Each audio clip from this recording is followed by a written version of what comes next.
जब मैं ऋषिकेश से आ रहा था ना, तो पता नहीं एक कुत्ता मिला, उसे किस चीज़ का गुस्सा था, मेरे पीछे दौड़ने लगा। पीछे जस्ट इसके पीछे जो आपको दिख रही होगी, पीछे वो एक यहाँ से नदी बह रही है।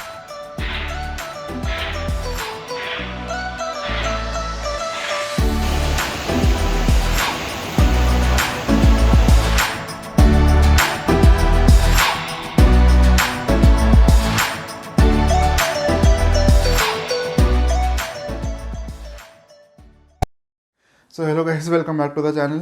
अभी बज रहे हैं सुबह के 6 और मैं शुरू हो चुका हूँ अभी अपना व्लॉग शूट करने के लिए।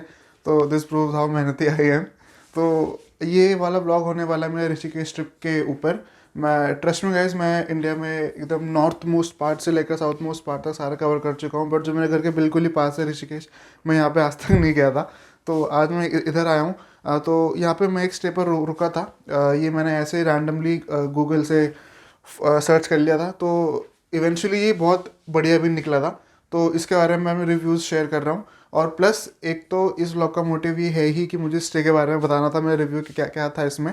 और प्लस दूसरा बहुत बड़ा रीज़न इसका ये भी है कि मुझे अपने दूसरी जगह, एक्चुअली मैं 3 जगह जाना था। मुझे इसके बाद देहरादून निकलना था, बट मैं देहरादून ना जाकर चला गया कहीं और। उसका ब्लॉग मैं इसके बाद डाल लूँगा। तो इस व्लॉग का मेन एक तो ये भी है कि मुझे इसका रिव्यू भी देना था कि ये जगह कैसी है। जगह बहुत अच्छी थी फर्स्ट ऑफ ऑल। और ये व्लॉग क्या है एक्चुअली दूसरे व्लॉग का रास्ता भी बनाएगा, क्योंकि अगर मैं डायरेक्टली सेकंड व्लॉग की लोकेशन डाल देता तो आपको समझ नहीं आता कि ये क्या हो रहा है और क्या नहीं हो रहा। और मैं फिर आप लोग बोलते व्हाट इज़ दिस योगेश, क्या कुछ भी व्लॉग डाल दो रहा, मेरे को समझ तो आ नहीं रहा है। और मैं नहीं चाहता कि आप लोग मेरे चैनल का नाम मेरे में असली पे यूज़ करें। तो अभी मैं आपको दिखाता हूँ ऋषिकेश में मेरा स्टे कैसा था, क्या क्या किया और क्या रेट से वगैरह, मतलब ओवरऑल अच्छा था। उसके बाद मैं दिखाता हूँ दूसरी जगह जो मैं नेक्स्ट व्लॉग में डाल लूँगा, बट आपको थोड़ा बहुत हिंट लग जाएगा लास्ट में जब मैं इस प्लेस का रिव्यू शेयर कर रहा हूँ तब। तो मिलते हैं व्लॉग में, बाय। दिखाता हूँ फिर आपको प्रॉपर्टी टूर, और इसके बाद मैं जाऊँगा अपनी फिर से go to place Dehradun. You can take me out from Dehradun, but you can take Dehradun out of me. तो Dehradun is a kind of emotion for me. तो इसके बाद मैं वहाँ जाऊँगा, एक दिन वहाँ स्टे करूँगा। उसकी प्रॉपर्टी भी मैंने अभी से फाइंड आउट करके रखी हुई ऑलरेडी, तो बस वहाँ पहुँच कर वो भी दिखाऊँगा। अभी आप देखिए ये क्या है।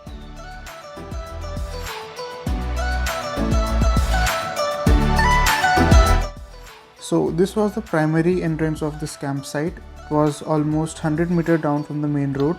As soon as we enter, the way gets split in two other ways. I am moving on the right side of the main gate, but it was equally stretched on the left side too.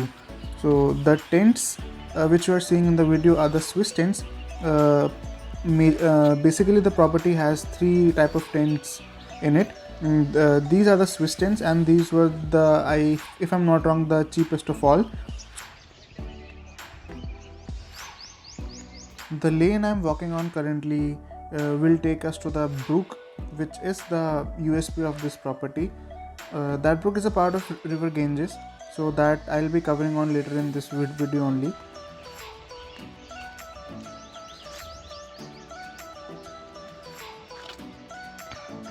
So this is the region which lies on the left side of the main gate of the property which I was referring to earlier. This is a swimming pool which those guys were claiming that they have the largest pool in the area. And these tents, they were calling them as Ace tents, and they were charging a bit higher for these tents if we compare to the other tents. So this was the view from my room, the tents, the swimming pool and the plantations lying at the foothills. The bushes were not green enough, they were pale yellow in color, but they were enough to give a treat to your eyes and your mind. 4 types of meals were included in the package. So after having my lunch done, I headed towards the brook, which was the USP of this property.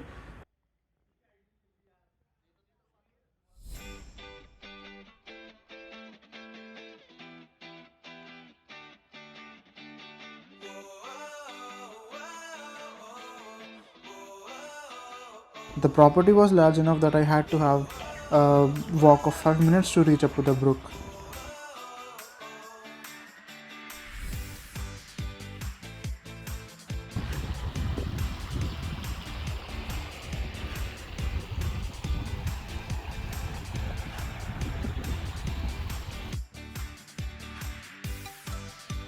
As the sun was setting gradually, the property was becoming more beautiful and beautiful. So it was the time of our high tea. After having our high tea, we headed to that brook area only where they set up the tables and chair for our snacks.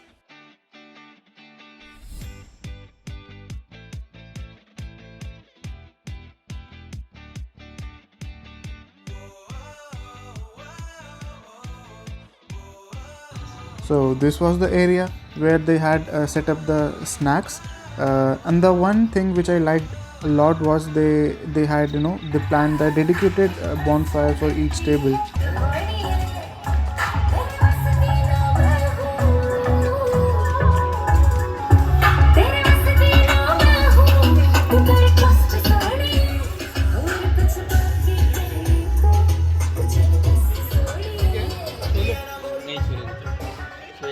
So after having a snacks and dinner, we headed towards the Ram Jhula. So this was a different experience in itself. So ये अपनी starry धुल चुकी है, but एक चीज़ मैं दिखाता हूँ. कल जब मैं ऋषिकेश से आ रहा था ना, तो पता नहीं कुत्ता मिला, उसे किस चीज़ का गुस्सा था, मेरे पीछे दौड़ने लगा गाड़ी के पीछे. जनरली जैसे कुत्ते दौड़ते ही हैं, मुझे लगा बस दौड़ेगा ठीक है, और उस कुत्ते ने इतने दांत मार दिए इसमें.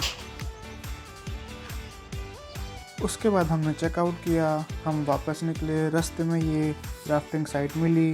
रेट्स पूछे जो कि थे 400 to 500, बट हमने राफ्टिंग नहीं करी.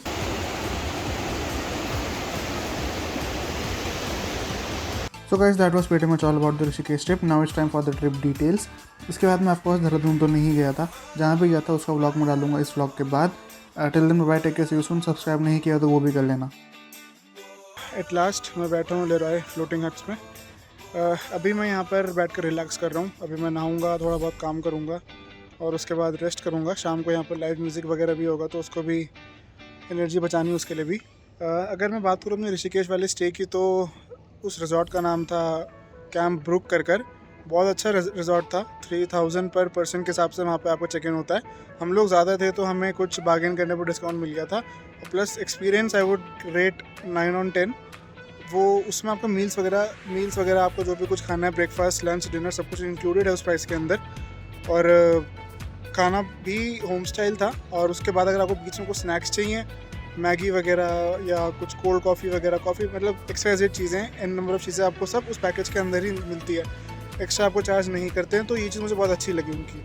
तो अच्छा था ऋषिकेश वाला स्टे भी. अब देखते हैं फ्लोटिंग हट्स का सेकेंड टाइम मेरा रिव्यू कैसा रहता है इसका.